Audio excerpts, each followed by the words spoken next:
My addiction went from marijuana to, there was alcohol, obviously there was a degree of pornography and sex that was involved as we moved on from Mandrax to cocaine. Eventually, because the cocaine turned into crack cocaine, and that meant that I sold everything over a period of time. And I was going to go out, and the guy said to me, the one counselor said, Conrad, you're going to relapse. And he was correct. I relapsed an hour and a half after getting out. A day and a half later, I got shot point blank range with a 9mm.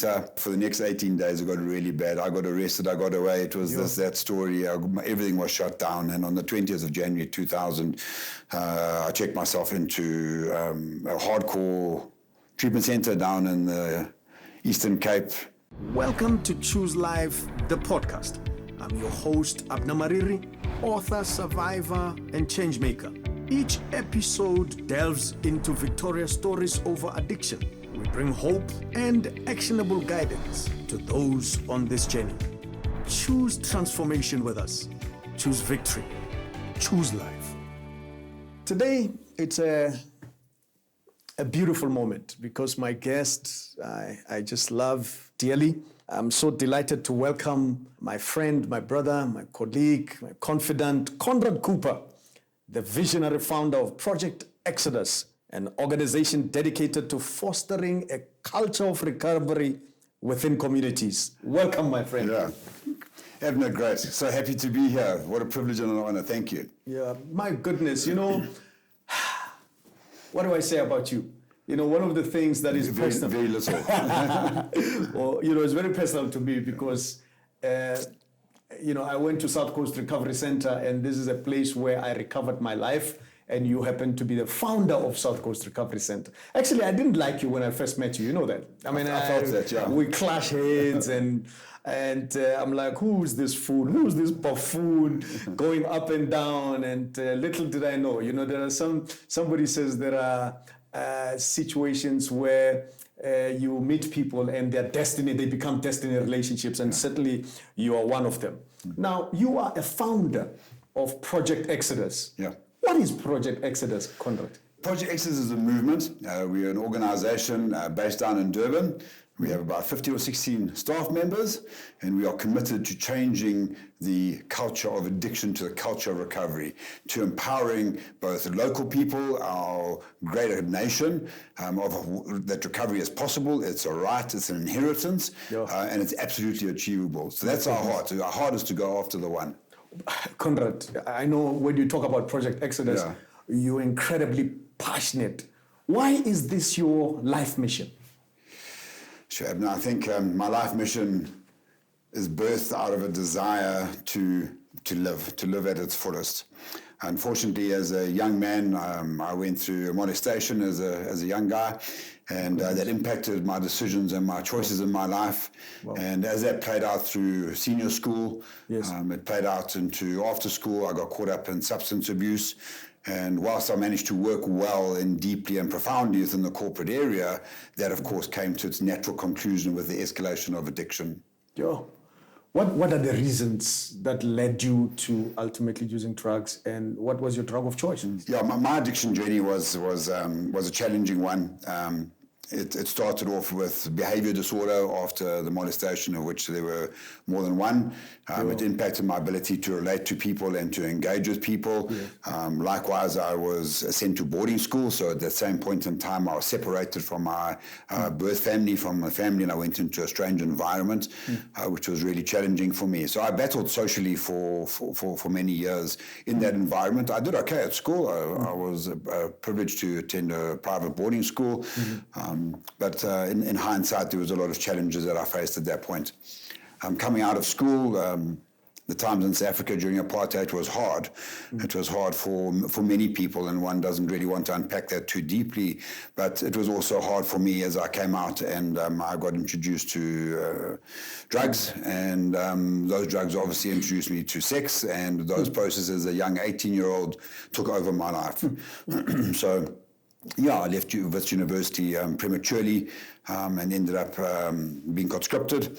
And at that point in time, things were hard, things were bad. We got exposed to some really damaging philosophy and religiosity and life. And Coming out of the 2 years, I went down to Johannesburg University, and I managed to achieve really well in certain areas in the motor industry, and I did quite well at business. So the business trajectory seemed to go well. And I ended up as the sales director for Hyundai Motor Distributors, running multiple dealerships and with multiple 500-odd staff reporting to me. But my addiction went from marijuana to, there was alcohol, obviously, there was a degree of pornography and sex that was involved as we moved on from Mandrax to cocaine. And then the cocaine started really pulling hard at me. And the cocaine started pulling hard. So effectively, would I safely say, Conrad, that you had a duplicitous life, kind of? You were an executive, living a good life. By the same token, you had this other dark life. Sure. And how did you marry the two? I mean, and how long was it a sustainable process? A duplicit lifestyle is what often defines addiction, is that there's a level of duplicity that happens both from a public point of view, from a family point of view, and a professional perspective as well. And that started very early in my life. In working at Budget Auto Lease, I would work well. I was the first guy at work, last guy to leave, top sales guy in the country, marketing manager, and I was blessed to be able to achieve in that space. Yet at night time, I would smoke mandrax, go to sleep, or go party with the guys and get onto that space. But every morning I would be back first. So I worked exceptionally hard, and I worked really, really well within that space. The motor industry is an enthusiastic industry. They enjoy parties and they drive hard. And that very quickly swept me up in that space. And I found cocaine really aided my ability to work. It was something that was engaging. It made me socially practiced. I was able to engage socially. I was able to maintain, and that took me for a couple of years until it stopped working the way that it should. And that's when the volume increased dramatically, the financial impact, not being able to sleep at night time, even though I was smoking mandrax at the time. So it ended up that my impact at work was starting to be impacted, and I was less effective, and my work was less sustainable. I achieved well nonetheless within that area. And then my relationship started breaking. And the behavior that I was demonstrating was getting more aggressive, and my ability to manage funds completely washed away. They say, you don't have a cocaine problem, you got a money problem. There's not enough money for the cocaine. And that, of course, brought a lot of other duplicit behavior into play. So literally actually sucked you into darkness, into the abyss. I went from handmade suits and boats at Hartbeespoort Dam to the clothes on my back eventually, because the cocaine turned into crack cocaine. And that meant that I sold everything over a period of time. That time accelerated very quickly over a period of years. So whilst I was able to be a functional addict, to use that word, somebody that was using in a functional space, it very quickly towards the end started accelerating. And that acceleration made me literally strip off all my assets. All my relationships were broken. It was a dark, desolate place. I ended up on the streets in Hillbrow.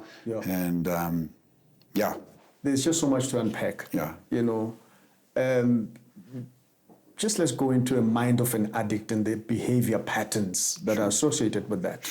How would you comment about that? I think for me, I became very shameful.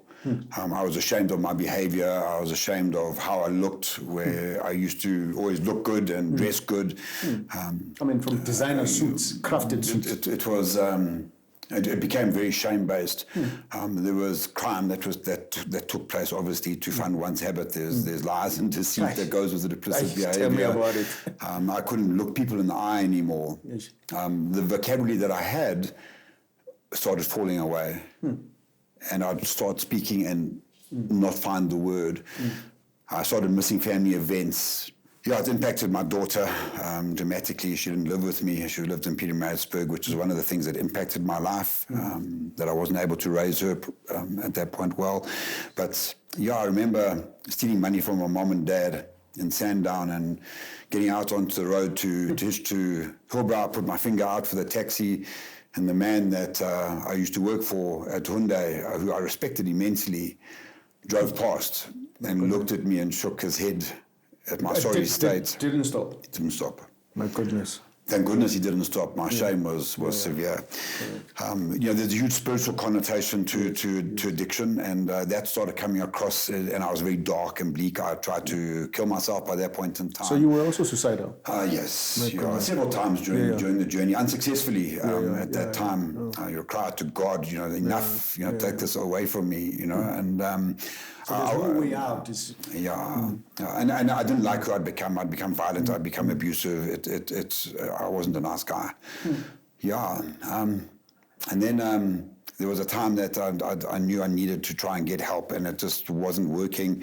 I got caught outside the Safari Hotel in Hillbrow, and I had the taxi drivers pulling one arm to put me in the boot of the car, and we all know where those journeys go. The journey with end, And on the other side, there were guys, Nigerian guys that I owed money to that I'd stolen from.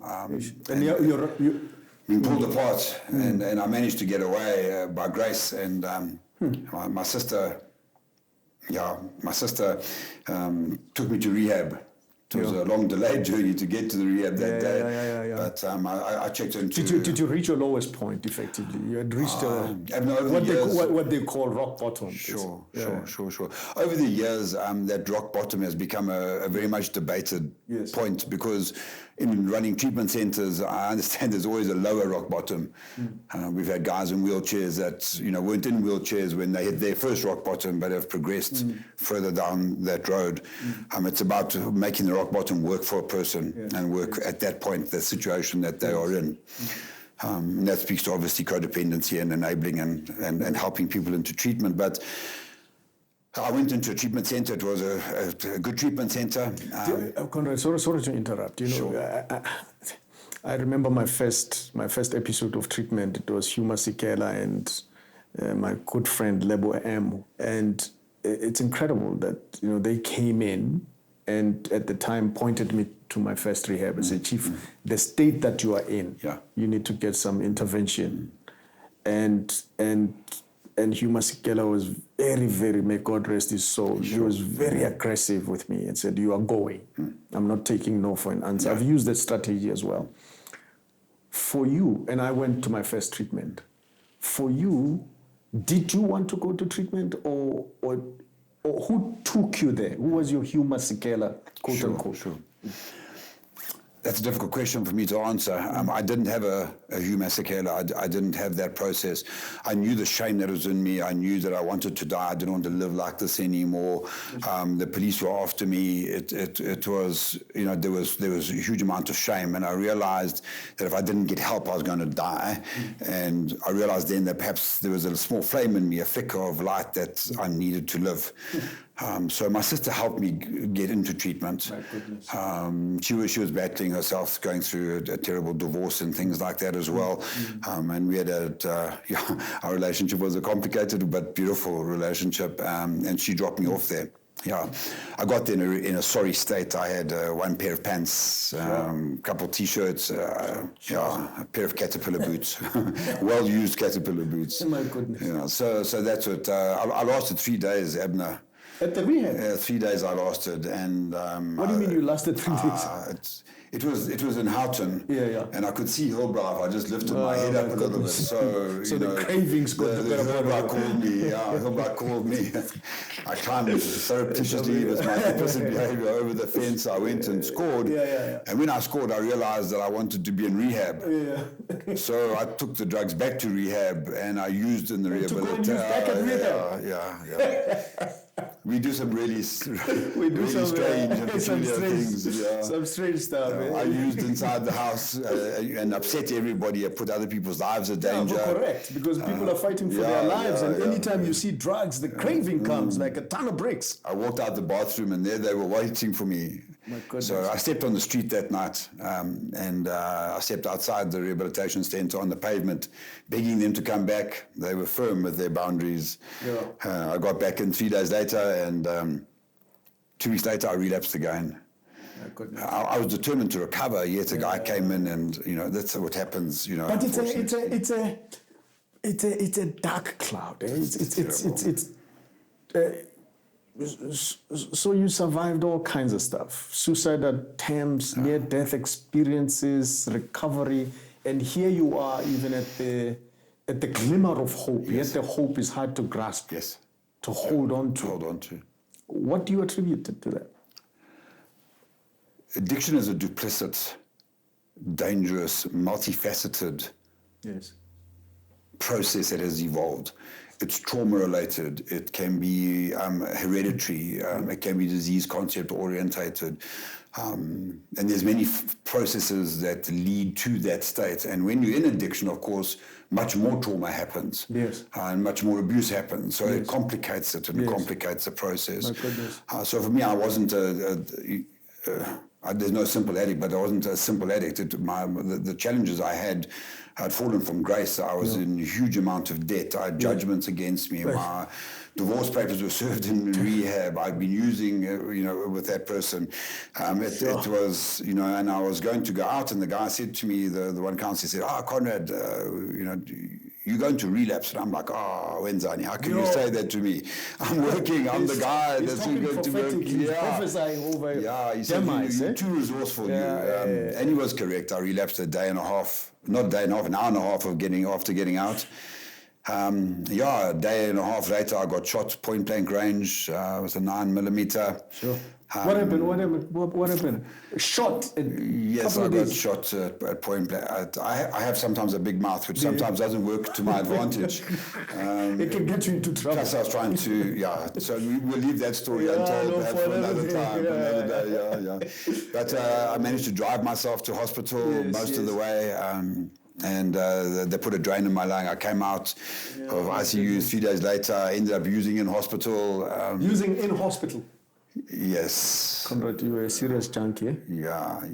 We try not to use those words, junkie and addict, so much these days. I know, Conrad, but did you see yourself as an addict, or you knew you were an addict, or you can control this thing? There was nothing I could do. Yeah. So that started a relapse that lasted 2 years. Yeah, my goodness. What happens after ICU? Yeah. What then happens? Sure. Well, I'd realized after ICU that I was injured, but perhaps my lungs were working again, so maybe some crack would help the pain and help the situation. We use really ridiculous stories. We say it lightheartedly in the context of our conversation today.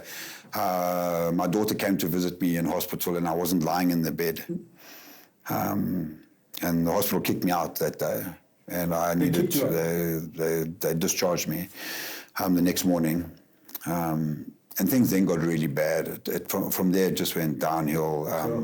It went really bad. Would you say you reached your desperate moment? Yeah, there were multiple desperate moments, Abner, and that desperate moment drew into 2 years. Yeah. My parents put up barbed wire on the fence, changed the locks at home. I stole from my sister, from my parents, from things. It was shameful. It was shameful. It was shameful. But there is that last desperate moment. Yeah. Last desperate moment where everything has fallen apart, and now you figure, look, it's do or die. Do you remember yours? So it happened at the end of 1999. Okay. I went through Christmas. It was horrific. There's many war stories. But on the morning of the 2nd of January 2000, it was a Sunday morning, and I was desperate. I was in a crack house in Wynberg. It was the hotel. My parents had managed to arrange some accommodation for me, so I wasn't on the streets. They weren't there. They were away. My sister and my family my mom and dad were away, and I was prompted to turn the television set on that morning, Sunday, the 2nd of January 2000, and Ray McCauley was preaching, and God spoke to me, and he said, "There's hope. Come to me. You are heavily burdened." So I got showered. I got dressed. I took the Gideon Bible from the hotel. And I went out onto Louis Water and I hitched. Yeah. And the people took me to the end of Rivonia Road. They were going to church as well. Yeah. But they foolishly gave me money in the car. Yeah. Don't give anybody money. Yeah. Gave me money in the car. And I got out to go back to Hillbrow. And the next car stopped. I hadn't even hitched. And they said, "Where are you going?" I said, I think I'm going to church. I said, we're going to Ramos. I said, I'm going to Ramos too. I'm going to Ramos too. I gave my life that morning. I surrendered. And when you ask what the difference is, it's a full surrender. It's unconditional surrender. I can't, you can. Yes. Yeah, and that's one of the basics of the steps is I can't, you can. Yes. And the third step is so let him. Yes.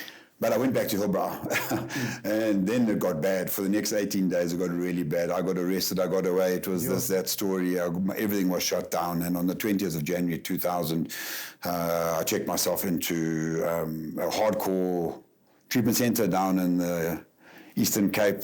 Yeah. Don't tell me you went to Newport. Oh, I can't say that word. I can't say that word, but they say it's a 2-year minimum program. Back then it was 4 months. Oh, it was 4 months. Back then it was 4 months. What made it work this time around? You said yourself, God. Yeah, okay. Good, God and surrender. Yes. A desperation. That's. Yes. I would rather die than live like this. And God moved mightily. There were lots of stories around Newport. Anyway, I left early. I didn't complete treatment there. And as I was sitting in the back with my partner in the back of the bakkie, I was given a vision. My goodness. To open a rehabilitation center. Oh. It came for me as audible vision, and it came to me as a physical one. I could literally see the trees and the house and the property. And a year later, we opened South Coast Recovery Center in Ramsgate. There were many things that led us to Ramsgate. There was many incidences, going to a church in Beaufort West and a Nigerian pastor called Tony, and I'm like, I had a Nigerian I had a Nigerian who sold me drugs. His name was Sipo. Sipo, okay. At heart, he was telling me. She said, this strip joint I used to attend, this lady says to me, man, I'll get you something called brown sugar. From my dealer. I said, who's your dealer? I said, dealer is Sipo. And up walked this Nigerian brother. And I looked at him. He didn't look anything like Sipo. But I said to myself, what the hell? I'm not to Home Affairs. All I need is my fix. Our conversation will continue shortly. As you watch our podcast today, you may be facing challenges with one or other form of addiction, or know someone who actually is. Trust me, I've been there. And I want to help you. Visit Abner.Africa to download a complimentary workbook designed to support your journey toward overcoming addiction. This workbook, filled with exercises and activities, has helped me and countless others to stay clean. It's absolutely free of charge at Abner.Africa. Start your path to recovery now. Let's conquer addiction together. And remember to log on to Abner.Africa. That was your turning point, effectively, Conrad. I'm grateful and truly, truly grateful. I always tell people a story that had you not obeyed the vision to start South Coast Recovery, I don't think I'll be sitting here. Because, like you say, God provided a privilege for you and gave you a vision to start South Coast Recovery Center. And when you started it, I think he had me in mind because 11 years later, there I was coming on my knees, begging, looking for recovery, and you were there. Tell me about the birth of South Coast Recovery Center. Sure. So I think there was a deep desire that the two treatment experiences that I'd had, one in a conventional treatment environment and one in a hardcore Christian environment, that both were not conducive for my outcome of a successful rehabilitation process. Both had merit, both had value, but they were not talking to one another and the process did not work as effectively as I could. That is sustained today, where we find that 87% of people who need treatment don't get treatment. Yes. That kind of figure is sustained today, where one of the internationally recognized treatment modalities have around about 8 to 10% recovery rate. Yeah. And that frustrated me from a business perspective. When I say from a business perspective, not on making money, but you don't open business with a 10 or 20 or 30% chance of success. No.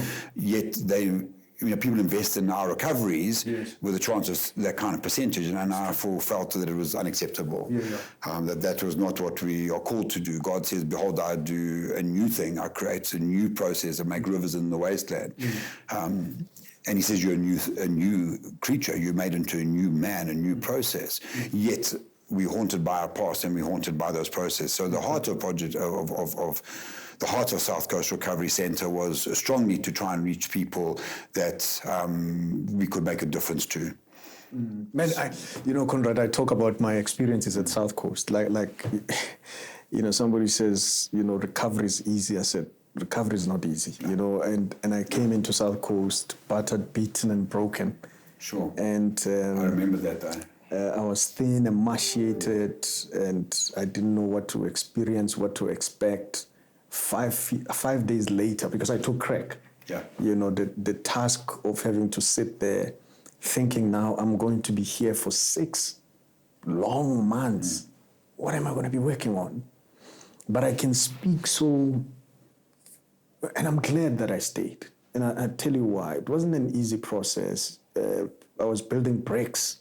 I was sweeping the yard. I remember one of the punishments that I got was to go. We call it behavior modification, not punishment. From a recovery addict point of view, it was punishment. They said, okay, behavior modification model, and I went to. They said, you're gonna dig a hole and close it, dig a hole and close it, the whole day. And I said, nah, man, I'm going home.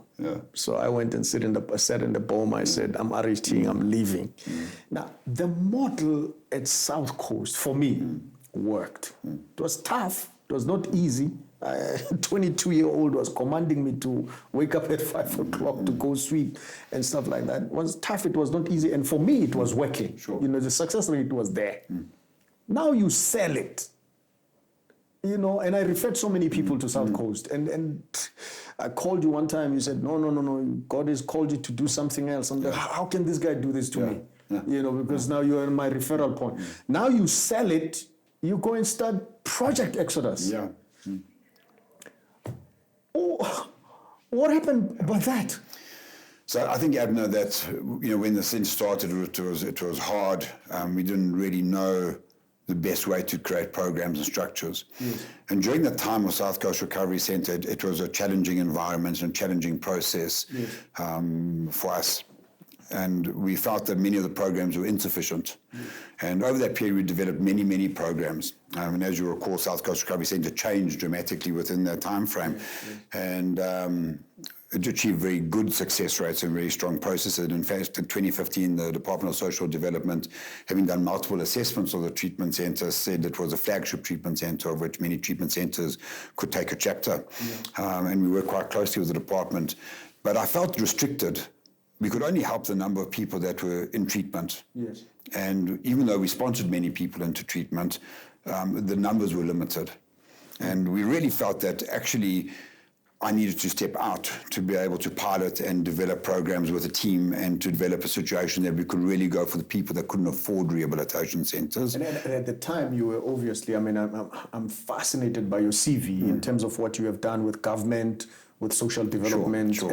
And maybe perhaps somebody does not know out there, the work that you've done. And sorry to interrupt, before you go and transition into Project Exodus, just in terms of the work that you have done in the space of addiction.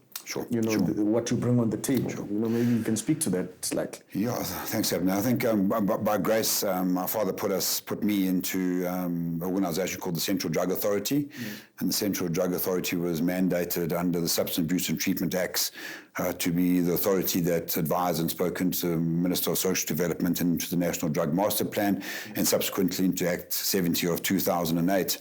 I served on that body for 6 years in the position of the Executive Committee, and I was chairperson of the communications of the Executive Committee for the Substance Abuse and Treatment Act of the Central Drug Authority. There were amazing plans that were drafted up and continue to be under the National Drug Master Plan of how we would run it from a national representative body with all the departments being represented, scaled down to provincial and obviously to regional, and how to develop local drug action committees to empower the recovery processes and the support structures down to grassroots level. And I spent some really interesting times over the 6 years, both frustrating and hugely educational, and amazing people that served on that body and continue to serve on that body. But we know that the department is restricted in terms of resources and personnel, both human and financial, to be able to roll these processes out and to roll it into the local drug action committees. And that's been a serious challenge that's remained. In fact, in 2019, the National Drug Master Plan stipulates quite categorically, I think it was outcome number 4. It is the responsibility of our citizenry, ourselves, you and I, and everybody, not only the government or the department or Department of Health or Social Development, to deliver treatment alternatives within our communities. We need to be responsible for recovery in our communities. And that's what really stirred me. That was the process that really went after me. Besides the biblical mandate that we have to go after the one, is how do we take what we knew to be effective at South Coast Recovery Centre, but knew that had to change. The effectiveness of what we wanted to do was to recreate the way treatment was being done. Yes, and this is Conrad, when you talk government, when you talk stats, when you talk, provincial, I shudder at the increased number of addicts that are on the streets today. Sure. And obviously Project Exodus and I'm glad to be part of Project Exodus and to work alongside you in making sure that we transform the minds of people. Yes. And there's still a lot of work to be done. I do want the people out there to understand the mission, the vision, the brain, what pushes you, and what Project Exodus is, in a nutshell. Sure. I think the level of frustration, Abner, in running inpatient treatment alone stood tall. Yeah. The way that we had to run program structures that were at that point internationally acclaimed best practice, yet knowing that they had limited efficacy within that process, that not everybody could get to treatment. In fact, 87% people who I've mentioned are not able to receive treatment, to access treatment.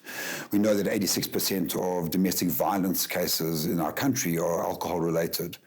We've got double the international norm of substance abuse. Pornography is rampaging at levels of over 76% of men between 17 and 35 watching on a monthly basis, and around about 68% of women. The damage, and we speak of those figures in relation to gender-based violence and femicide, and the way that there's many conversations around these kind of areas. And it was really laid in our heart to go after the one is how do we make treatment effective, cutting edge, well-researched, available to people who cannot get to treatment and into treatment centers themselves. And that's what birthed Project Exodus, is how do we take these? And we spent years piloting group therapy. We had worked in many fields of outpatient program from the treatment center perspective, but we really felt that we needed to create a therapeutic level group structure which can be replicated and scaled for both the families and the individuals getting into recovery. How do we lift it from just a support group structure to something that's going to bring teaching, educational processes, do good referrals, and have within that an absolute fundamental belief in undoing a culture of addiction, which is determined by behaviors, into a culture of recovery, which is again determined by the healing of those behaviors and the restoration of a new build, of a new person, of a new efficacy. And the ability to get that achieved, we hold dear and steadfast to that this is achievable, this can be done. We needed to change the perspective of having just a relapse prevention plan, but start developing vision. Coming into the facility that there was no hope. There was no vision. It was like, how am I going to survive today? Let me out of here. What am I going to do? How am I going to live with the shame? How am I going to restore relationships? How do we birth vision? We looked at our beloved country with these horrific stats and with addiction rampaging, throughout our country. This is around the culture of recovery. Conrad. Correct. Yeah. So we have to shift. So we talk about not so much about addiction. We talk about a culture of recovery. And when you say the culture of recovery, what because when you talk culture, you change a mind shift. What does that entail? Because you're talking culture of recovery. It's not just a cliche, just not a word. Sure. What is it? So the first thing about recovery services, yes, what do we offer as recovery services? Yes. There has to be a clear-cut understanding that it's got to be scalable. Yes. It's got to be scalable. Correct. It's got to be replicatable and scalable. Without me, yes, it needs to be a situation where people can be equipped well. We need to be able to reach the darkest areas of where taverns, no disrespect to taverns or to bars or anybody else, but into those kind of areas. But that's where the bulk of the people are. I mean that's where addiction takes place. How do we reach the schools? How do we reach the families that are broken or too shameful? How do we reach the businesses? How do we reach the non-profit organizations that this is sitting, according to statistics, very strongly in their communities? So that's the heart. That's the process behind it. If we don't create vision and if we don't create an ability for the guys just to, when I say guys, I mean respectfully, ladies and gentlemen. Yeah, for sure. It's generic, yeah. How do we equip vision? Straight away. We understand that we can try and go back to the root, but there's multiple roots, there's multiple structures, there's much trauma. And we can't stop necessarily life to be able to get back and unpack that, which can take years of therapy and working. But we can birth vision. We can birth hope. We can birth that process around it. And that's the heart. And Conrad, here's what I want to get into. I understand Project Exodus, why the culture of recovery and why you take it out of, a structured rehab facility, because the bulk of the people cannot afford. What are the programs, Project Exodus, that you guys offer? If you were to offer programs, what sort of programs would you offer under Project Exodus? Sure. I think there's one crucial factor that comes with the program structures, besides the evidence-based process that we adopt, which is current research, and we have amazing researchers and qualified people working within that space. But over and above that is how do we scale? So if we're going to build that culture has to be replicatable. And that culture needs to be replicated in a way that we are able to go and provide a training, and further than that, train the trainer. So we train the trainers, a bulk of trainers, and I think we've trained somewhere in the vicinity of about 3,500 facilitators. We call them facilitators over this period of time, over the last couple of years, countrywide and in Ireland and in the UK and happening soon in Australia and New Zealand and the States, we pray. But in that space, we equip them of how to run group therapy. We give them the tools, we give them the documentation, the modality of the receiving people in. Everything is all electronically done and manually done, so that if you do not have access to data or to IP, if you don't have access to IT or data, that you can work well within those areas. So we can do it within either of those premises, and we can train individuals and organizations of how to build the culture of recovery in their environments. So even in that space, we find within the corporates, a lot of people don't touch the subject of substance abuse or process addictions or the related disorders and mental health issues that have now come into our country. And they say that 2023 is going to be the year with the biggest mental health challenges that we in our country have ever experienced. 2023, it's this year. And there's not enough beds for patients for that. 87 bed shortage in psychiatric units. There was a study that was done by the DA last year where 0.3% of the people who need the help are able to access. Unable to access it. So 0.3% are able to. 0.3% are able to access. So it's a fraction of the people. You just stop there and have a look at that. Yeah. And with any like substance abuse or process addiction, there's generally dual diagnosis or comorbidity. There's an impact, be it depression. Yeah, for sure.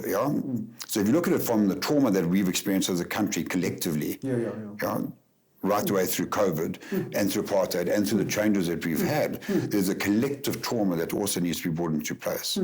So if we don't start developing a culture of recovery, which is a culture of healing, a culture of understoring, one of the models that we use is the iceberg model. And the iceberg is 10% on top and 90% at the bottom. It's not good to speak of the Titanic model at this point in time with the submarine that's just gone. It's a tragic story. But even the story that we use with the iceberg is around the Titanic. And in that space, 90% of the underlying issues, lack of social connection, poverty, sexual abuse, trauma that has come from a collective process around it, coping mechanisms, early childhood development. If these things aren't worked with, the ability to sustain recovery becomes limited. It's quite easy to stop doing drugs or alcohol or acting out on pornography or gambling. It's relatively simple to stop, but to remain in a culture of recovery, which is a healing, restorative base. Conrad, I understand in terms of what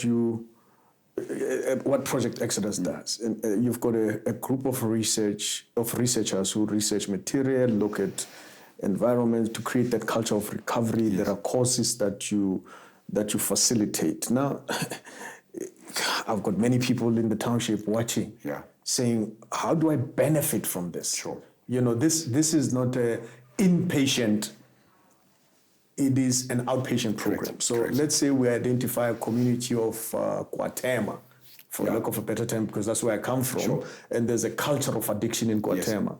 And there's an organization that says, we want your services. Yes. Guide me basically through the steps. Sure. I pick up a phone, I phone Conrad, I said, "Conrad, I've got an organization X that wants to utilize your services. What's the process?" Sure. Because we're dealing with addiction in the community. Great. What do we do? Understanding that one person using negatively impacts 65, it is a community problem. One person using negatively impacts up to 65 people. Negatively? Sure. So in other words, those are the affected people. Correct. 65. So those 65 carry on also to negatively impact another group. So it is a community problem. So in that space, we go into the community with identified people and we do a training. Training on a Friday night and a Saturday. It's a really comprehensive training process because the training doesn't just stop there. We roll that training out on a continued basis through the delivery of our modules and group equipping. We go in on the Friday and Saturday night, we bring them to a level of understanding around what a culture of addiction looks like, that they're able to understand what the identifying characteristics and behavior of addiction. We transpose that with an understanding of what a culture of recovery looks like and the work that needs to be done in that space in order to achieve the recovery mindset shift. This is not theory. No, it's not theory, it's practical. So this is practical. Yeah. So you're telling me, as we speak now, that there are communities that you are already engaged with, that you're training, that you're running. Sure. Talk to me about that. We've got about 95 odd groups running countrywide at this point in time. Many of them 95 groups. Yep. Both in person and online. So there's a group that you can go into online Monday to Saturday. Yes. And there's physical groups that you can go into every single day of the week. Physically around the country. Not all immediately available at each place, but around the country there's groups that run 7 days a week. And those groups range from Chatsworth to Tembisa to Soweto to in Cape Town, around the country. So you basically come in, you train the trainer, you empower the people, and you start the group, you give them the guidelines in terms of how to run group. So we train them up in the group, train them how to do group therapy, understanding their process, and as they start the group, we provide the materials over the next 6 to 12 months. And as they provide the materials and train the guys up in the way that they should go in building a culture of recovery, they go through a continued educational growth process. That you provide. Correct. So you provide oversight. We provide Safeway houses? So before we get on that, we also offer an amazing cutting-edge outpatient program. Okay. So that speak to that. That outpatient program, which we refer to as Excess Recovery Schools, is an amazingly effective. You have feedback of saying that there's signs, wonders, and miracles that happen within these group formats. Yeah. It's a small group format. It's a closed group format. Some people charge out for that process. Some people offer it free of charge. So some churches fund it themselves, and they bring it into a place of a period of 1 to 5 months. And they wrote out 12 modules, which is dealing with comprehending addiction, comprehending the recovery journey, life recovery planning, emotional intelligence, working with emotional intelligence, warning signs, triggers, warning lines. And you've got all these all these courses designed already. Correct. That's all up and running. Yeah, my goodness. Now tell me, Conrad, since I launched my book, you were my speaker at my launch. And thank you so much. And it happened, the book is the door, and it was incredible because, when I launched it, I was thinking, I was like, okay, I'm going to do celebrities and they're going to come through just to say #no to drugs. Yes. And you came and you spoke so eloquently. Just in terms of, there was a lot of corporate executives who came to my launch. Yeah. Do you have a program for a corporate environment? Sure.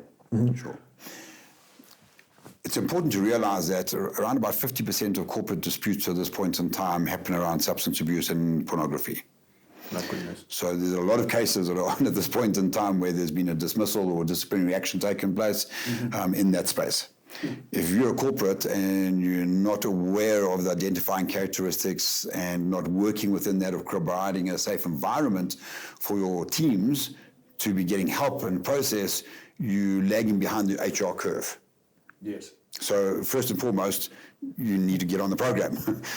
You've got challenges in your work environment and challenges in that space, and the sooner we can look at it and embrace it, the sooner we can get healing and restoration into place, where we can normalize those conversations, such as we're doing here now. It's very easy to make an easy statement that we stand with our teams and we look after our people, but looking after our people comes to working with their mental health, with the challenges as well around substance abuse and process. We have a program which is non-addiction orientated, which is very workable within the corporate environment. Plus, we're able to do employee assistance programs for the guys within the corporate environment, both from an HR perspective and for individuals. It's an important area. But this is the backbone of our country. That and the churches are critical backbones. Yeah.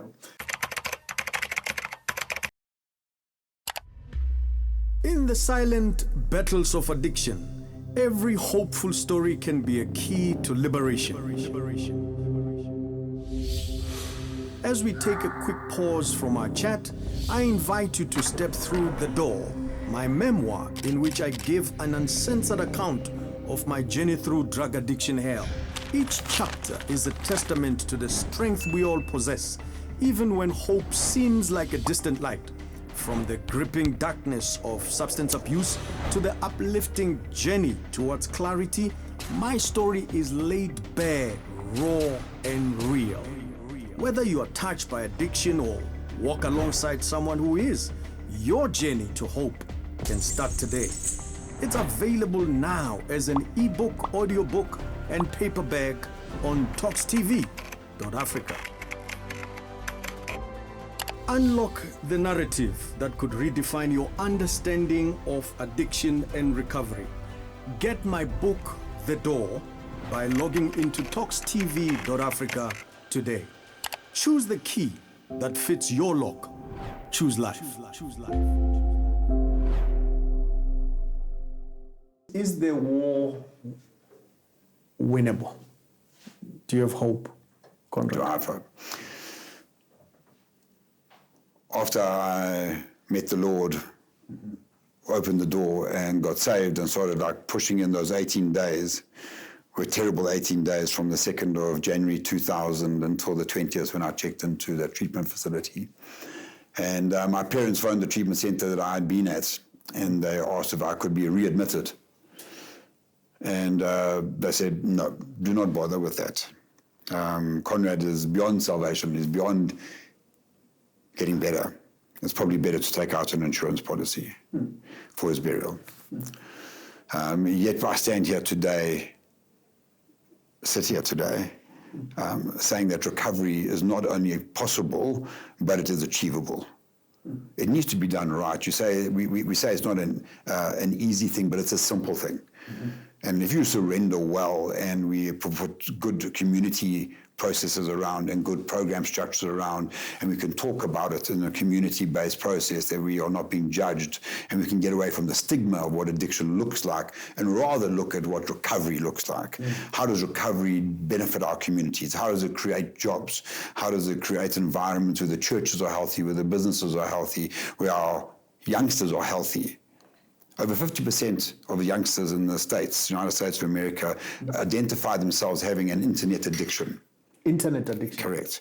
If we are not front-footed in what we're doing as a community, as a country, as an organization, as what you do, as the corporate, we are not going to be able to look after our people well. It's well having a good, healthy corporate performance process, but if their homes are being destroyed, their work is going to be impacted. And this is just true for all of us in terms of our families and restoration. Recovery should not be subject to financial affordability. It should not be restricted by access.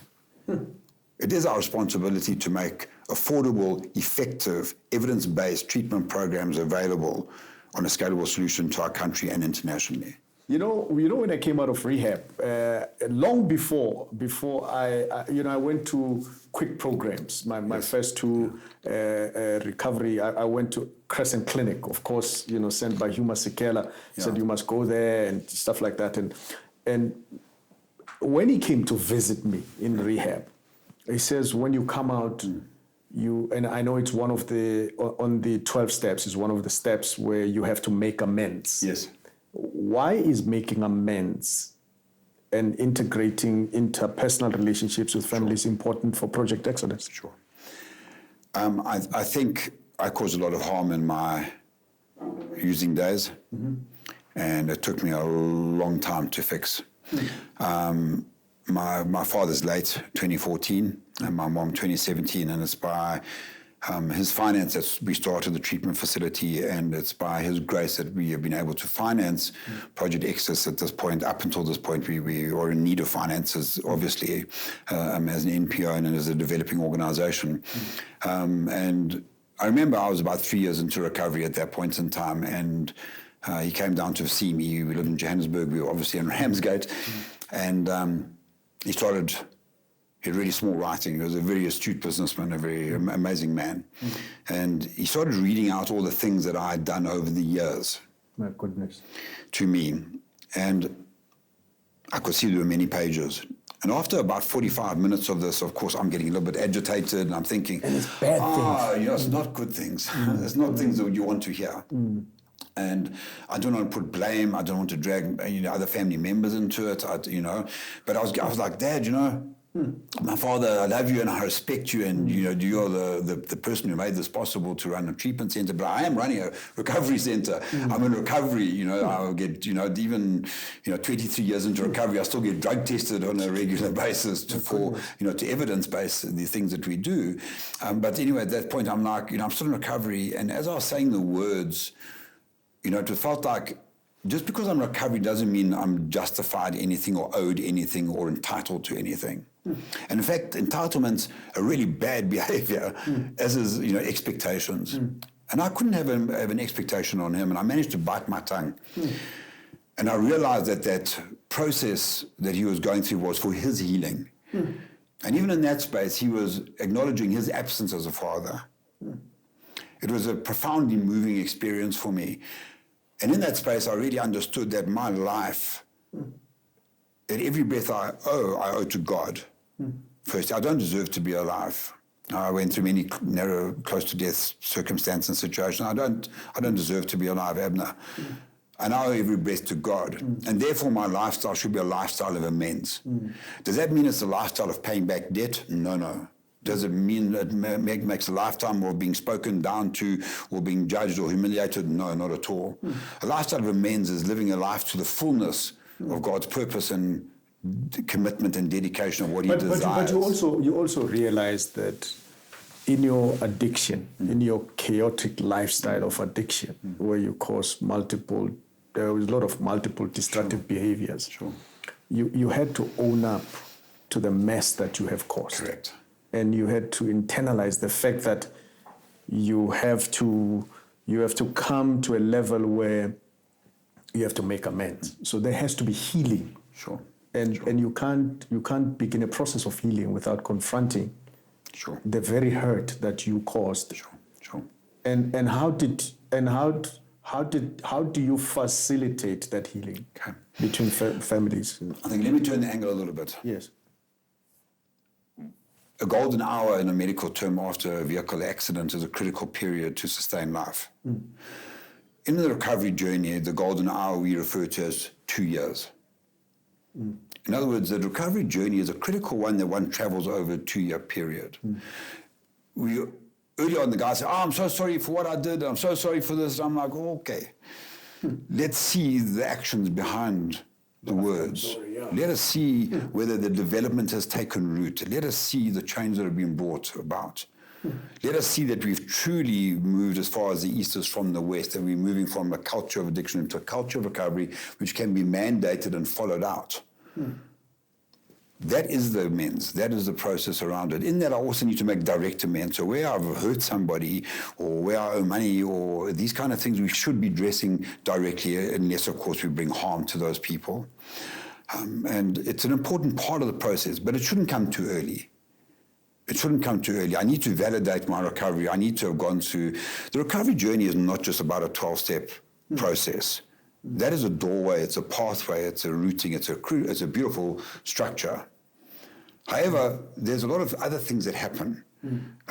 For example, just coming through the terms of my kind of abuse that happened to me, it's only in this latter years of my life that I've been able to truly identify what happened and to forgive those people. So it impacted the way I looked at life and I saw life and I made decisions. It impacted my worldview.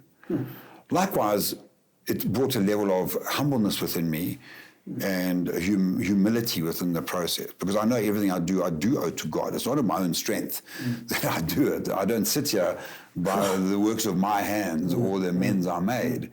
It's about the shift in life and the shift in purpose and the shift in vision and the ability to carry that out. It's a change of heart. God says, I'll create a new heart in you. And that's an important part of that process. But I do need to own my stuff. You do. I do need to own my stuff. You do. Conrad, you're such a wealth of resource. I can sit here, even as you talk, there's so many questions that come to mind. And now I come out of rehab, out of a treatment facility, or I come out of Project Exodus space, the transition from there to a life in recovery. Sure. Can you speak to Aftercare? Absolutely. I mean, it's an important part because Absolutely. obviously, in that environment, I'm sort of, Sure. It's a critical environment, very often misspoken of, and very often not worked nearly to the efficacy that it needs to be worked. If we're saying the recovery journey is measured over a 2-year period, the efficacy of a treatment program should be measured over a 2-year period. And if we're saying that the process of healing is one that is multifaceted, in other words, if I have, for example, gone through a rape, or for that matter, I believe, have actually hurt somebody physically or assaulted somebody, there's healing that needs to take place as process. If there's mental health conditions like a bipolar or a depression, that needs to be handled by professionals. It needs to be handled in a manner that is conducive to the continued growth of the recovery process. So we shift from that paradigm shift from a culture of addiction into a culture of recovery, and we start building that momentum. In that building of the momentum, it's critical that we evolve. So many people, 87%, don't get into treatment. So there's no aftercare. They don't get into that space. So the group therapy and the group support structures are critical both before, during, and post-treatment. We understand the community plays a pivotal role in the recovery process. A place to belong, a place to get accepted, a place that you can practice your social skills. Guys come in there, they've got no social skills, might have had early childhood development blocks that are missing. Those have to be rebuilt and restructured. It's not 3 months or 6 months or 1 month that's going to change this. There has to be a continued development and growth and an equipping and a process. How do we understand denial can creep back up? How do we surrender on a regular basis? Because if I may just quote a scripture, that there was a thorn on my side, and we cried out to our Father, please take this out. And he said to me, but Conrad, my grace is sufficient for you. Correct. Because he said, my strength is perfected in your weakness. So I must embrace my weakness. I mean, who wouldn't want the perfecter of the author of, the perfecter of our faith, the author of the creator of the universe's strength to rest upon our shoulders? Come on. Don't get me started. Don't go on drugs for this or for behavior disorders on this. But surely we must avail ourselves of the resources that are available. And the resource that are available is that outpatient program, that community becoming equipped within the recovery format of how do we practice, how do you take those business ethics into place, the recovery ethics into the business environment. People say that addiction, like people are chasing money. It can be like that. It can be like that. Yes. For us, we've always worked as an NPO. We've always worked in a sacrificial giving space around it.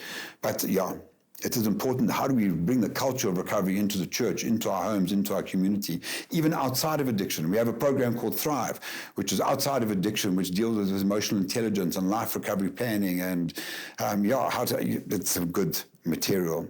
And the process that we say of this is that the families also need to be in recovery. It's not just the individual. Many families are abusive. Many families have come from their own trauma, which is undealt or unresolved within their lives. And hurting people can hurt people. Hurting people can hurt people. And that is why we have the recovery group for both the families and for the individuals. Conrad, let's talk about, we most probably, 9 out of 10 times we talk about drugs and alcohol, and also they are key. We never talk about gambling. We never talk about pornography. We never talk. I have a friend, I'll never forget. This friend, very close, incredible producer, music producer, and all of a sudden, I didn't even know that he had a gambling problem. Took money, gambled, and went into his garage and took a rope and hung himself. Okay. It was the most difficult time and most difficult funeral that I had to attend and MC. The impact of technology, into addictive behaviors. Can you comment about that? Sure, Abner, I can comment on that. We spend a lot of time in that space. We've got an amazing team. Just a shout out to the guys at Project Exodus. They're beautiful, amazing, committed, and dedicated. And the statistics on the internet are staggering. It is one of the greatest forms of addiction that is developing. Pornography has got the greatest propensity to create addiction on the internet. 50% of young men under the age of 18 in the United States of America feel that they are addicted to the internet. This is self-disclosing as an adolescent that they're addicted. Those addictions manifest themselves in many different ways, both the pornography pandemic is horrifying. The number of suicides that are emanating from that, 60% of divorces attribute pornography. Over 50% of staff disciplinary issues involve illicit use of equipment at the office. If you're running a company, make sure that your Wi-Fi is protected. There, you're going to be losing time, productivity time. We say it in jest, but it's a serious thing. The children are under attack. Yes. The normal sexualized behavior, violent behavior is condoned within that space. This just rolls out into gambling and the internet in general, scrolling and going through these kind of processes. There's many solutions within the space. We believe firmly that there's a solution and there's a process, but we've got a battle on our hands. In South Korea, there are upwards of 600 treatment centers. Many of those specialize in internet treatment. And it's a situation for detox from internet is no devices, no TVs, no devices for 3 months. No devices? Nothing. When you start talking pornography and sex, you're talking 6 to 9 months. No access. It's a detox. I imagine my kids without their devices. Correct. South Africa, starting age, 8 years of age on pornography, on devices. understanding that the algorithms are structured to be able to detect the phones and process around it. Your children need to be on protective software. Your organization, your family should be. Our team and our church demonstrate this kind of process. So it's very important that we take preventative steps, that we lobby and we work well as activists within this area. But it is one of the most dangerous duplicit addictions. Speaking of technology, Conrad, I know that you also, man, the stuff that you do is phenomenal. And I hope that you who have tuned in to our YouTube and you're here with us, you can go onto the website of Project Exodus and check them out. But Conrad, I've got a question. Sure. And we are out of time. Yeah. But I've got a question, and that question is relates to the app that you have designed, that you have spent hundreds, if not millions, designing this app. Can you speak about that? Feels like more painful than the hours. We can speak about it. Part of the solution to the internet is the internet and the process around it. So a lot of our work we do is available online. We have got portals that we're developing in terms of rolling out the Access Recovery Skills program and our other program structures. We work very strongly in developing ourselves. We have developers in-house that work within that area. We felt some time ago that it was really important to develop a mobile app, and this mobile app should be not one that just ticks your good mood box of like, you can do it and go today and how long is a piece of string as long as you make it. None of the cliched processes. It's about how do we develop a recovery program on there. So it's got an accountability interface on that. It's got a group attendance tracker on there. It's got a life recovery plan. It's had some of the Access Recovery Skills modules on that. And that's readily available. It's readily available. Predominantly it's free right the way across the board up until the last little section. And we would encourage you to go onto Google Play or Apple iStore and download it, work it through. It brings amazing life and amazing resolution. We firmly believe that in working, and we're in the process of, way down the process of developing a portal where all recovery services are available in a centralized process, assessment, documents, treatment programs, outpatient programs, how to run group therapy, that you can run your own group through the portal with its own analytics and structure behind it. It needs to be easy, accessible. We're having to get to that 87% of people. It's critical to have accessibility to recovery resources is absolutely a passion. Somebody's watching out there. Sure. My mind is going everywhere, but somebody's watching out there. Somebody's struggling. Somebody is a supporter of an addict. Sure. Somebody is addicted to something. Is an employer. Is an employee. Somebody just came out. Mother is in hospital. Daughter. You know the chaos that's taking place in the communities. What would you say as a final message to that mother, that father, that child, that son, that daughter, that employer, that employee? What would you say to them, Conrad? Sure. I'd first of all say that my name is Conrad. I'm grateful to be in recovery. Recovery is much more than abstinence. It's abstinence plus radical change. Recovery is achievable. It is well achievable. It is your right. It can be done. Seek help. Ask for help. Get into a support structure. Get hold of Project Exodus, get hold of Abner, get hold of people that are hungry to change lives. This can be done. Don't delay. Yeah. Man, I want to take this opportunity to just tell you how much I appreciate you. Thank you, my friend. You mean a lot to me. You mean a lot to my family. Thank you. I've been through serious processes. I've been through psychologists. I never believed in sitting in front of a shrink when I was before I came to your rehab. And now, sitting in front of a counselor for me is routine. Yeah. Because I get to unpack. You've taught me so much. Yeah. Part of the 12 steps program is I keep what I have by giving it away. Also biblical commandments. Yeah, biblical commandments. True. And you gave me the boldness to write a book, the strength to write a book. You contributed in terms of your views, what I should change, what I shouldn't change.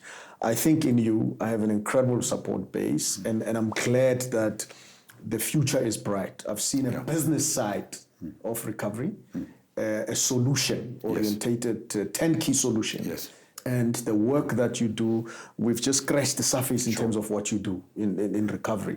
I'm passionate about recovery. I'm passionate about taking the message. There's a sense of urgency that anybody who's been through addiction and have turned a corner, I consider them a warrior in recovery. Correct. To be able to go back to retrieve others who are struggling. Correct. And that would not have happened if I did not go to South Coast Recovery Center and to walk a block with you.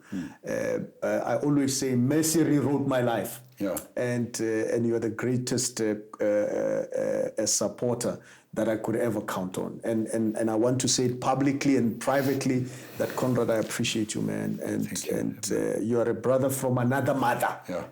And thank you. And I can't wait to read your material. I know your book is in the works. And there's a lot that's coming, and I look forward to working with you, man. Thank you so much for coming. Lovely, buddy. Much appreciated. And sure, Abner. I remember your farewell group. I remember you stepping forth, and I just want to honor you again publicly in front of your team, in front of everybody else, that I would carry your bags anywhere, anytime. You're a man of God, and you are an inspiration.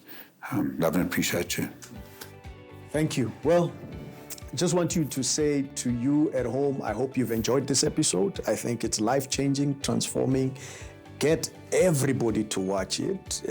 Share, like, do whatever you need to do. Let's spread the message, because me and you together, we can change the world. Amen. Take care and God bless you.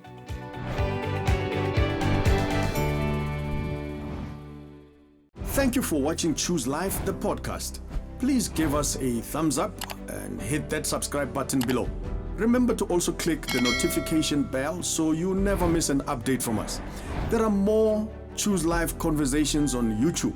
Just click on one of the thumbnails on the screen to continue watching. Thanks for choosing us, and we'll see you in the next episode as we choose life together.